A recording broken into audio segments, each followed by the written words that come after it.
Assalamualaikum warahmatullahi wabarakatuh. Lur, beja anu matak kaget ayeuna Menteri Sosial ditewaku KPK kulantaran ngagerjut anggaran COVID-19. Teu kabayang pan rakyat keur eulah lih susah ku pagawean, susah keur barang dahar. Boro-boro hayang itu hayang ieu keur dahar ge hese. Tapi Menteri Sosial anu wajib nulungan rakyat anu wajib jalurkeun bantuan ngagerjut duit nepi ka kurang leuwih 17 miliar. Siga nu taya rasan pisan. Cik Lur, naha Menteri Sosial kira-kira bisa dihukuman pati kulantaran ngagerjut anggaran COVID-19. Nah, lamun urang nilai kana undang-undang tindak pidana korupsi sanyana pejabat anu korup di situasi negara kerja harapan bahaya sebenarnya bisa dihukum pati. Tentu bakal menimbulkan polemik diantaranya ti aktivis hak asasi manusia kulantaran memang di sabaraha negara hukuman pati teh geus dicabut. Tapi dina hukum positif di urang mah hukuman pati masih kena dilarapkeun. Di antarana keur kajahatan-kajahatan anu asup kana crime ordinary. Anu asup kana crime ordinary teh di antarana tindak pidana terorisme, tindak pidana narkoba, jeung tindak pidana korupsi. Termasuk tindak pidana pencucian uang. Jadi masih kena bisa dilarapkeun hukuman pati dina hukum positif di urang. Pelaku tindak pidana teroris kungsi ayana dihukum pati. Kitu deui pelaku tindak pidana hukum narkoba kungsi ayana dihukum pati.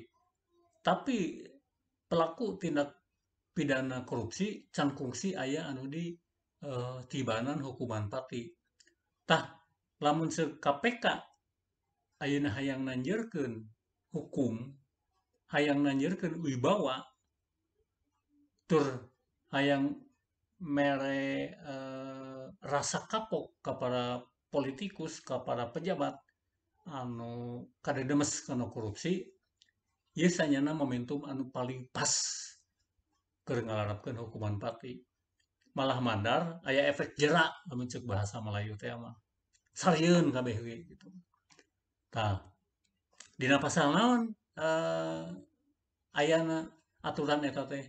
Aya dina pasal 2 Undang-Undang Tindak Pidana Korupsi. Unina kieu geuranya ya. Pasal 2 ayat 1. Setiap orang yang secara melawan hukum melakukan perbuatan memperkaya diri sendiri atau orang lain atau suatu korporasi yang dapat merugikan keuangan negara atau perekonomian negara dipidana penjara dengan penjara seumur hidup atau pidana penjara paling singkat 4 tahun dan paling lama 20 tahun dan denda paling sedikit 200 juta dan paling banyak 1 miliar. Nah, eta ayat 1. Ayat 2 na geuraregepkeun. Dalam hal tindak pidana korupsi sebagaimana dimaksud dalam ayat 1 dilakukan dalam keadaan tertentu, pidana mati dapat dijatuhkan. Jadi dina situasi kayan tertentu bisa dilarapkeun pidana mati. Kumaha penjelasanana? Dina penjelasanana geura urang deres ya. Anu dimaksud dengan keadaan tertentu dalam ketentuan ini adalah keadaan yang dapat dijadikan alasan pemberatan pidana bagi pelaku tindak pidana korupsi, yaitu apabila tindak pidana tersebut dilakukan terhadap dana yang diperuntukkan bagi penanggulangan keadaan bahaya bencana alam nasional, penanggulangan akibat kerusuhan sosial yang meluas, penanggulangan krisis ekonomi dan moneter, dan pengulangan tindak pidana korupsi. Jadi, lamun nengetan situasi ayeuna negara teh dina kayaan bahaya. Nyata yang harapan sasaran COVID-19. Tur anu dikorupsi ku Menteri Sosial Juliari S. Batubara jelas duit ke penanganan COVID-19. Nyata ke eh, bantuan ke rakyat. Jadi pas pisan lamun KPK dina prakna engke nyeret Menteri Sosial Juliari Batubara ke sidang pengadilan tidak pidana korupsi make pasal eh, 2 ayat 2 kalayan tibanan hukuman pati. Nah, tangtu ieu teh memang bakal timbul polemik. Polemik anu kahiji misalnya teh cek para aktivis hak asasi manusia hukuman pati teh teu bisa dilarapkeun lantaran geus ngalanggar hak asasi manusia. Tapi ayeuna tengetan deui ngagerjut duit korupsi ke COVID-19 ke rahayat anu kata langsara ku sasalat kan eta geus sarua ngarempak hak asasi manusia. Terus deui polemik anu kadua bakal muncul di antarana bisa wae ti pembelana ti pengacara pembela Juliari S. Batubara. Kulantaran naon? Kulantaran delik pasal 2 Undang-Undang Tindak Pidana Korupsi kaasupna delik formil. Ari delik formil teh eh, nyaeta delik anu encan nimbulkeun akibat.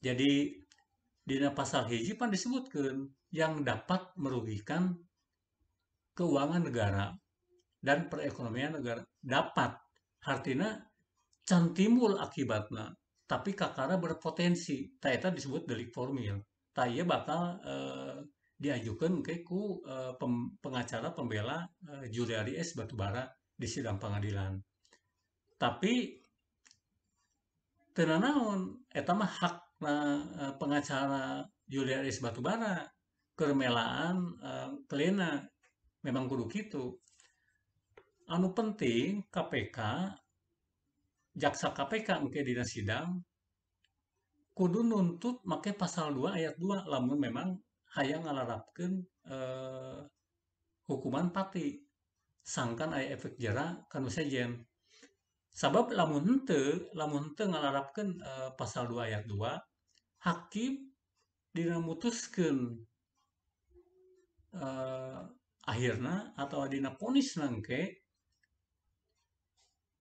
bakal tumut karena naon anu dituntut ku jaksa KPK. Jadi antara hukuman anu leuwih enteng jeung anu leuwih berat.